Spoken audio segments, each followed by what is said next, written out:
Good morning and welcome to the comfort food edition, the winter, the cozy, the delicious edition of Mary's Cooking Cinnamon Scrolls. Tasty. Okay, full disclosure. Last year I did do this recipe, well, a similar recipe, and it didn't go well. In fact, it went so badly that I threw away the footage, I threw away the cinnamon scrolls, and I threw away my desire to be someone who makes bread-like things. But then, suddenly filled with the hope and the joy of delicious sweet pastries, I decided to try again, and look, I think I've perfected it. So come with me on this journey of yeast and bread and flour and sugar. Let's see what we can create together. You are going to need 3 cups of plain flour. If you can get your hands on some bread flour, then go for that because it's higher in protein, which means it's fluffier. 3/4 of a cup of milk, and it needs to be warm, not hot, warm. You're also going to need 50 grams of melted butter, 1/4 of a cup of caster sugar, 1 room temperature egg, lightly beaten. If you're doing this at the last minute and you don't have a room temperature egg, just run it under warm water. Look, I'm not gonna lie, it is freezing cold here in Tasmania. Even with the heater on, I left things out last night that needed to be room temperature or softened, like butter for example. This morning, it's as though it's been in the fridge all night. You're also gonna need this little guy. He's actually kind of important. In fact, he could even be the hero of the dish. You're gonna need 1 7-gram sachet, a pinch of salt, and a drizzle of olive oil. So, take your drizzle of olive oil and your bowl, and you're just gonna drizzle it in there. You barely need any. You're just gonna mix that around. That is our bowl that our lovely dough is gonna sit in later. So now you've done that part. Woo-doo. Woo-doo. Woohoo. Something else you need to do now, if you are like me and you're in a cold climate, get your oven on because you're going to need a warm place for your dough to rise. Now, I'm in Tasmania, as aforementioned, and therefore I have nowhere warm for things to rise. Except unless I'm going to take it and get under the blankets with it. So I have actually popped my oven on already, and I've actually popped my tea towel inside the oven. The oven's now turned off and the tea towel's just staying warm in there. Okay, you need to add your sachet of dry yeast to the warm milk. And you're also going to add just a teaspoon of your sugar as well, and you're going to stir that together, and that's going to help that yeast activate. So the warmth of the milk and also that little bit of sugar to feed it, and that is going to be all mixed together delightfully, and we're just going to set that aside, and it should start to foam up. Don't worry if your yeast is a bit clumpy. I'm not sure how to not make it clumpy, but it comes out later, so worry not, little ones, worry not. So it should look like this. All right, we're gonna leave that to get foamy and fizzy. And if it doesn't get foamy and fizzy, chuck it all out and do it again.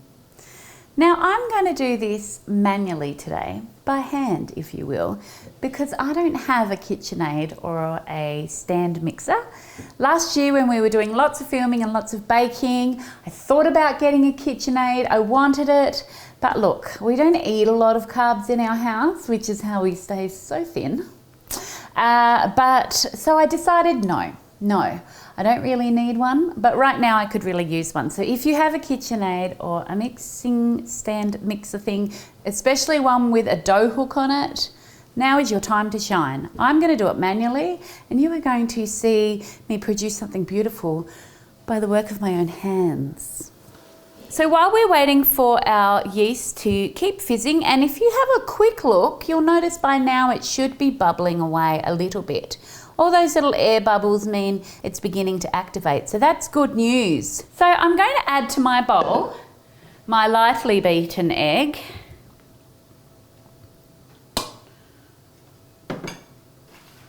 my tablespoon of water, which I don't think I mentioned earlier because it was sitting over there looking like an empty container, but there's a tablespoon of water there. And I'm going to get my mixer, my handheld mixer, and just give that a little bit of a whiz. It doesn't need to be much of a whiz, just a little one.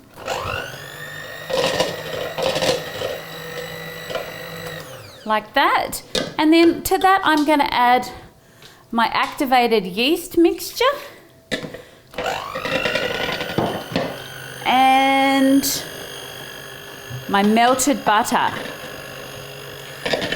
And we're not whipping it, we're just combining it.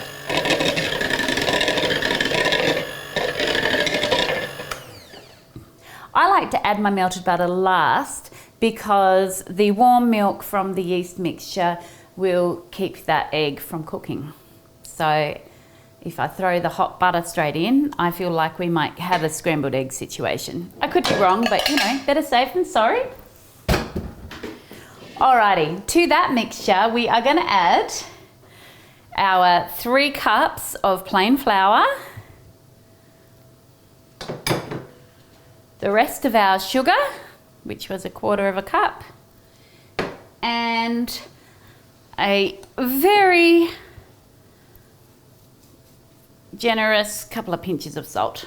Be as generous as you like. Obviously, don't be too generous. And then I'm just going to give it a really quick little go, just to start it off.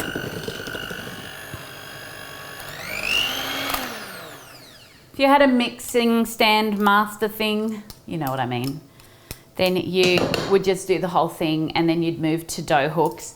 But I am moving to this guy, that's right. The humble wooden spoon has now become my closest friend and ally in the dough making procedure. All right, something I should have mentioned earlier and I wish that I had thought of is that you will need a little bit of extra flour because in a minute you're going to tip this out onto a clean bench and you are going to knead it with your hands. Unless, of course, you're one of those fancy KitchenAid people. And we're going to stop mentioning the KitchenAid people. We'll leave them to their fancy appliances. We're going to pretend that nobody else has one. Okay, so that's mixed together.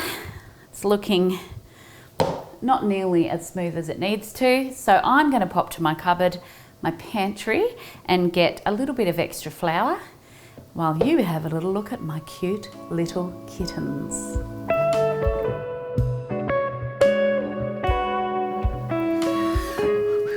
Where did I put the flour? There. So turn your dough out onto some flour so it doesn't stick. And we're going to start kneading this boy. We are going to knead him within an inch of his life. The recipe that I originally based this off said 10 minutes. And I timed myself last time I did this and I got, I felt sure I'd done it for 10 minutes and I had been doing that for 2 minutes. So look, it takes a little bit of effort and it really helps if you don't have sleeves that keep going down. I should mention also that you are going to need a rolling pin and some baking paper and a cake tin. And look, I haven't even begun to tell you about the filling and the icing. So this is a 3-part recipe. Again, today we like to do the recipes with all the different parts to them. And I think you're going to really enjoy the process. I want to give a special shout out to one of my all-time favourite humans, Isabella Valerie Osborne, who is in Sydney. And recently she messaged me after looking on the Mary's Cooking Facebook page and she saw a photo of the cinnamon scrolls and she was like, whatever happened to that episode? Because she was wanting to make some. She's quite an amazing cook. So this is for her. This is my shout out to you, Isabella. I have finally done one.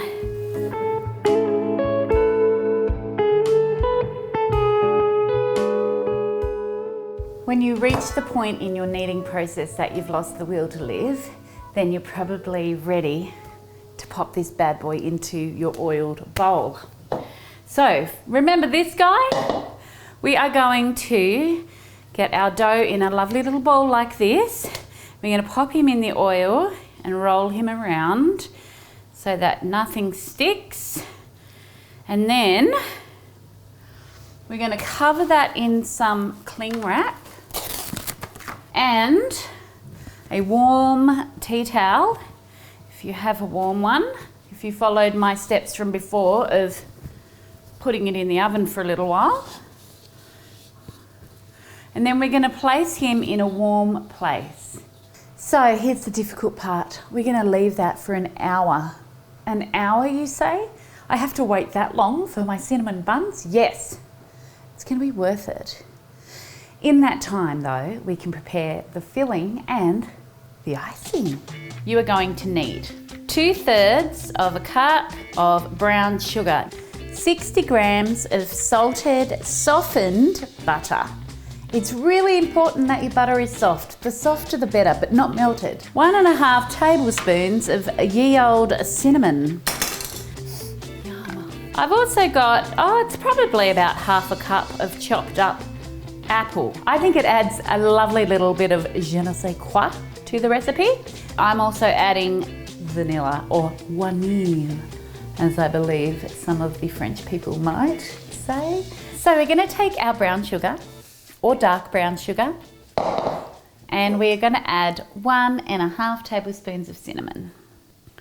It's 1.5. Beautiful. Gonna just stir that in. Oh, that cinnamon powder's coming up and caught me fair in the nostril. All right. At this point, I'm gonna add in just a cheeky little waft of vanilla extract. Just gonna get out some of those lumps with my big spoon for a second. Then we're going to go in with the softened butter. And then I'm going to bring out this bad boy.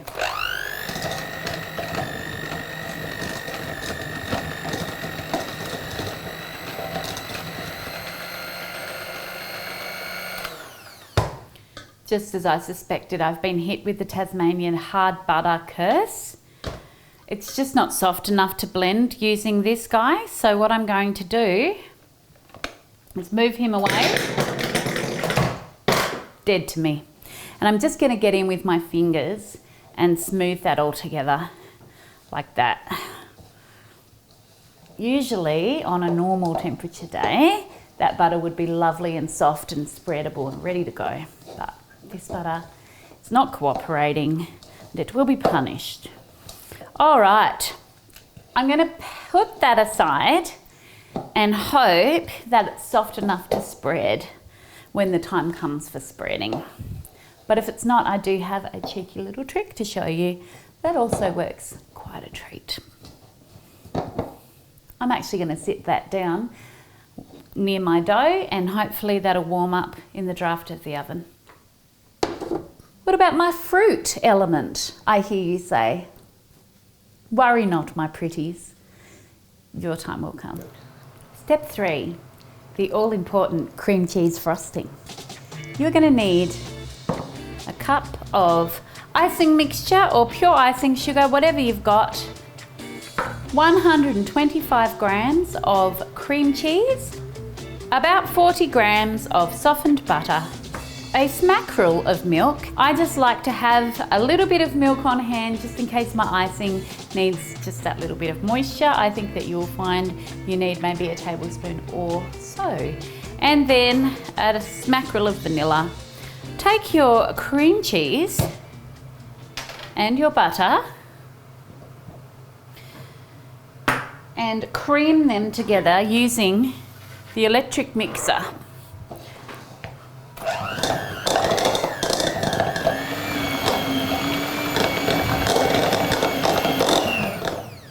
So now I'm going to actually add my vanilla.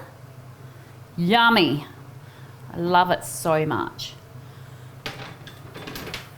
Half of my icing sugar. and a little dash of this milk.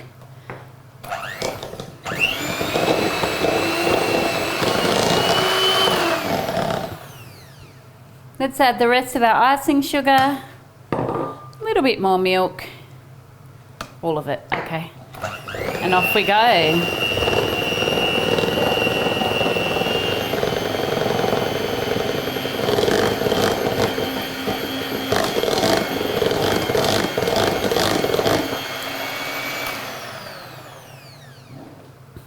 I'm going to have a little taste. Oh my goodness.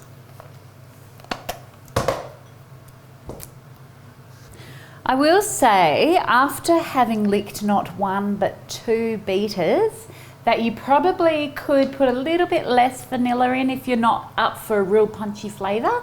And also you could actually probably take the icing sugar back a little bit. I reckon 3/4 cup would be fine. But look, there's not a lot of sugar in the dough itself. There is a lot of sugar in the filling. I don't know what I'm talking about. This is a very sweet recipe, but the bread dough on its own is actually not that sweet. So I think we're going to be okay. I've messed with that icing long enough. I'm going to cover it up and put it to the side. It will be some time before you need that icing. Pop it off to the side. Do not pop it in the fridge. It'll be way too hard to spread. Okay, I really like this board because this board is about the right size for the dough. So I actually am going to use this board as a little bit of a guide today for how thin to roll out my dough. I'm going to need some more of this flour for flouring up my board and also flouring up this guy. Also, you are going to need your apple that you prepared earlier, and you are going to need to prepare a tin. Now, last time when I made the failed ones, I used a tray that didn't have high edges. I don't know if that contributed to it, but I know there was a lot more space in between the dough. So this time, I'm going to use this guy. Now, I've used him successfully before. 8 big cinnamon scrolls fit really well into this tin. It is cheesecake tin. Whatever, you can make other things in there. I'm not going to lie when I say to you, the middle bun, the one that has no like crusty edges, oh my goodness. Oh, it's so good. All right, we're going to take some Glad Bake, or whatever this is called, it's non-stick baking paper. Please buy the brand name one. The other stuff doesn't work and it's disappointing when things stick. So just splash out. I'm going to just push that in like this. Okay, you are all prepared. Now I'm going to check on my mixture for the middle, and I'm going to show you my little trick to spread it out nicely, because I just have a feeling it's not going to spread on like butter. If you've been able to get your mixture really spreadable and you could just spread it on with a knife, then good on you. Go to the top of the class, and also enjoy Queensland or Sydney or wherever you are right now. As you can see, this is still quite, it's not really spreadable. It's sort of, yeah, it's still a bit chunky. So here's a little trick. 2 pieces of non-stick baking paper. Get your butter mixture and pop it in a pile in the middle there.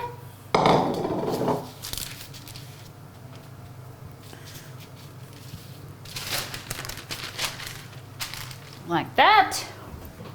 Then we're going to take the rolling pin and just going to roll that out.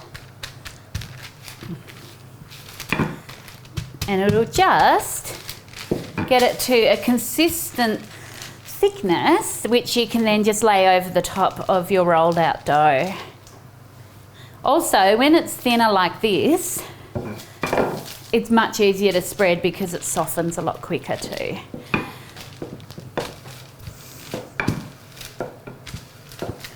Just show you what that looks like underneath. Ooh. It looks like that. And you can see my butter isn't really very well mixed in with my cinnamon, and that's because I am a lazy cook, and look, it's all going to taste good anyway, hey? I'm just going to leave it like this for now, and we'll come back to it when the dough is ready to roll out in about 15 minutes.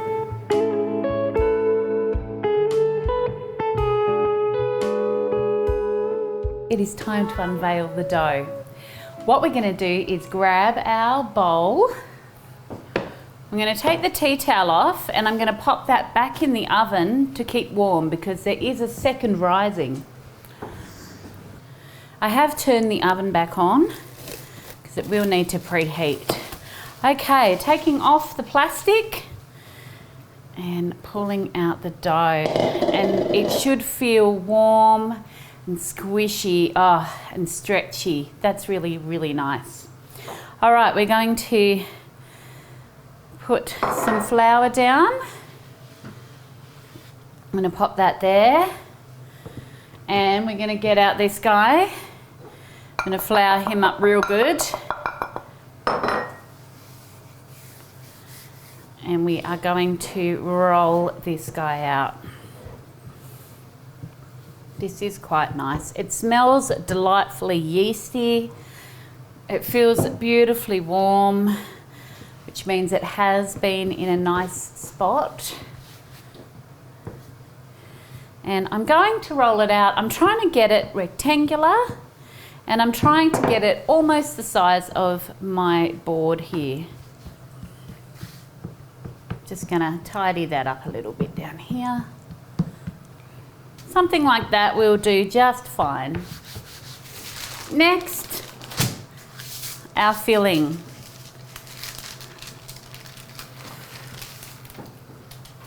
Like I said, some of you are just going to be spreading this straight on, but I need to do it like this because it's still quite cold.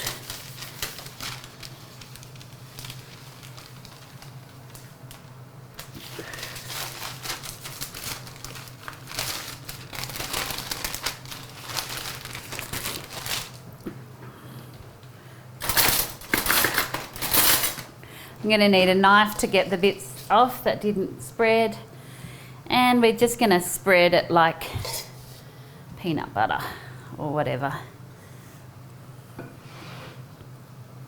Once you've spent the best part of your life trying to spread that hard butter, you may add your apple. Now, before you flood my inbox and my DMs with helpful advice on how to make that butter spread by melting it, I've done it with melted butter before and it goes everywhere. So look, this way works. It's just a particularly cold day. Now we want a tight roll. So we're going to get in, and we are going to do a tight little roll all the way along. If you don't have apple, it is a little bit easier.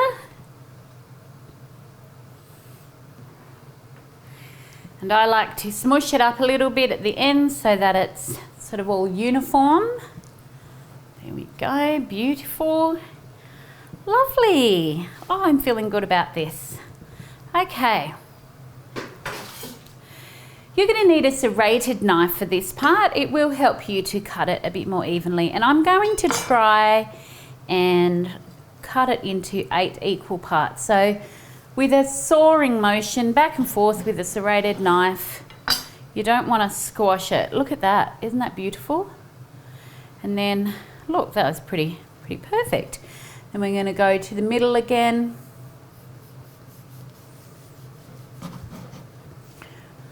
And then again.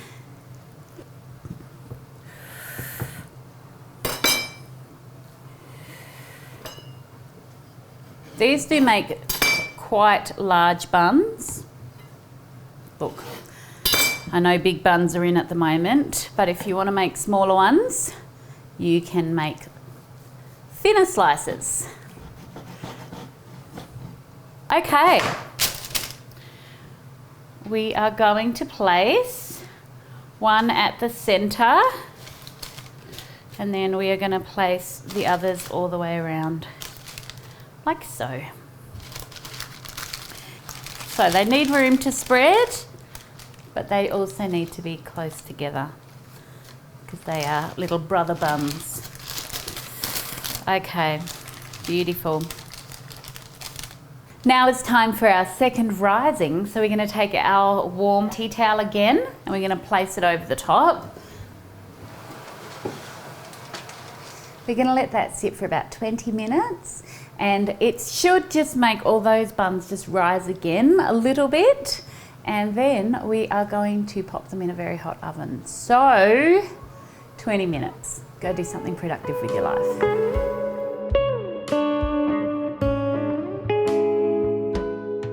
We've waited 20 minutes and now we're going to have a look at our buns.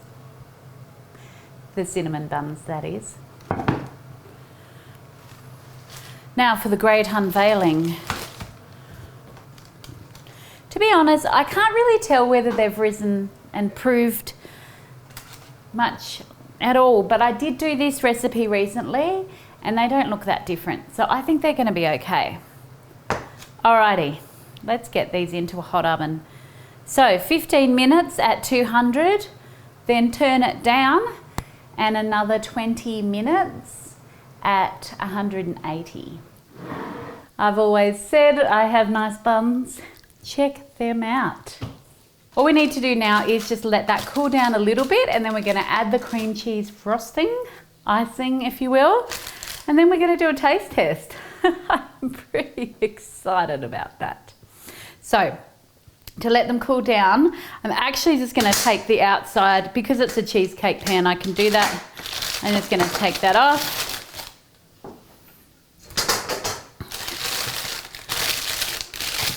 And let that cool down. Oh, and the way that you can check to see that they're cooked on the inside is, can you hear that little hollow sound? There you go. All right, hang 5 minutes, y'all. Okay, the buns have cooled down a little bit. They're still warm, but you want to get the icing on while they're warm because you want to eat them while they're warm because it makes it so much more delicious. We are just slathering that on. There's no such thing as too much icing. And if you disagree with me on that, then I'm not sure we can be friends. Unless you eat the ones with the least amount of icing and I eat the other ones, and then I think we can work it out. Alrighty, all that's left to do is to break in to this.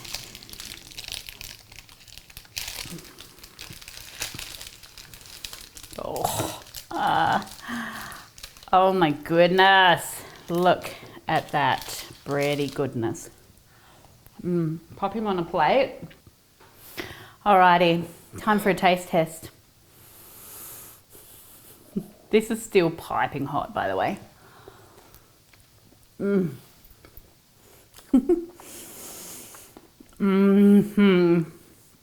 yeah, you've got to serve it. If you've got guests coming over, you've got to serve it straight out of the oven if you can. I mean, it's still good the next day, but seriously, this is insane. Look how beautifully fluffy that is, and all that steam rising up. It's so soft and incredibly delicious and flaky. Yummy. That's where it's at, people. We have success. We have conquered the cinnamon scroll with apple. I'm gonna need a little bit of time to myself, you guys. Have a wonderful day. Make sure you let me know if you make this recipe. Big love to all.